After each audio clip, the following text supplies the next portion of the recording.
Technical analysis के लिए 100 से ज्यादा इंडिकेटर्स हैं, but which one is the best?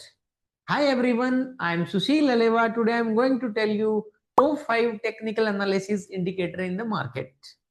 Let's start. Number 5 पे है Fibonacci retracement.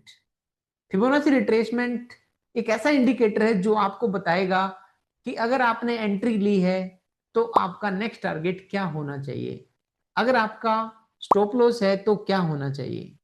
It means target 1, target 2, target 3 आपको फिबोनाची रिट्रेसमेंट बताएगा. मार्केट के अंदर सपोर्ट रेजिस्टेंस को देखने के लिए क्रिप्टो लवर्स का, एफएनडो लवर्स का सबसे रिलायबल इंडिकेटर है वो फिबोनाची रिट्रेसमेंट है.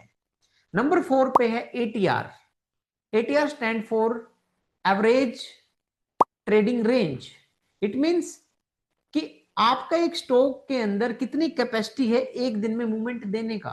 लेट्स से आपने एक 500 रुपीज का स्टॉक लिया है और इससे आप 100 रुपीज की मूवमेंट एक्सपेक्ट कर रहे हैं. क्या ये सही है या नहीं है? इट मींस कि आपको आपके स्टॉक की मूवमेंट कितनी है, कि आपका स्टॉक कितना ऊपर जा सकता है एक दिन में, कितना नीचे आ सकता है, उसका एवरेज कैपेसिटी क्या है, एवरेज टू रेंज, ये इंडिकेटर आपको बताएगा. और एटलीस्ट 3 to 5% ही जिन स्टॉक्स का एटीआर हो उन स्टॉक्स में ही आप ट्रेड करें. इससे नीचे वाले स्टॉक्स में ट्रेड करने का कोई ज्यादा फायदा नहीं है, बिकॉज ट्रेडर को वोलेटाइल शेयर्स चाहिए और इन्वेस्टर को स्टेबल शेयर चाहिए. नंबर 3 पे इंडिकेटर है EFI. EFI stand for Elder force index. Mister Alexander Elder ने एक बड़ा शानदार इंडिकेटर बनाया है जो आपको बताता है बुल एंड बियर में से कौन सा हैवी है. बुल ज्यादा डिक्टेट कर रहा है मार्केट को या बियर ज्यादा डिक्टेट कर रहा है.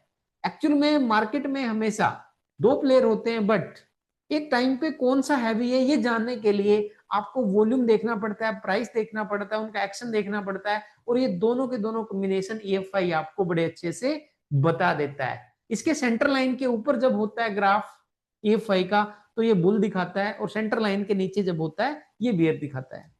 नंबर 2 पे आरएसआई.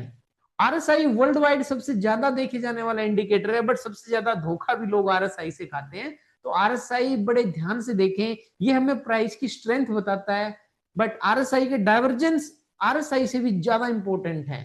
सिर्फ ओवरबोट और ओवरसोल्ड देखने से काम नहीं चलेगा, उससे थोड़ा सा आगे बढ़ना पड़ेगा, आरएसआई डाइवर्जेंस सीखने पड़ेंगे. इसके अलावा नंबर 1 पे जिसका आप वेट कर रहे हैं वो है मूविंग एवरेज. अब आप कहेंगे सबसे इजी इंडिकेटर था, and why you are taking at the number 1? Because moving average एक ऐसा इंडिकेटर है जो सबसे ज्यादा काम आता है, जो सबसे सिंपल है, सबसे रिलायबल है. मूविंग एवरेज हमें डायरेक्शन बता देता है, मूविंग एवरेज हमें ट्रेंड बता देता है, प्राइस की मूवमेंट बता देता है, और मूविंग एवरेज के क्रॉस ओवर से गाइज बड़े अच्छे ट्रेड निकलते हैं.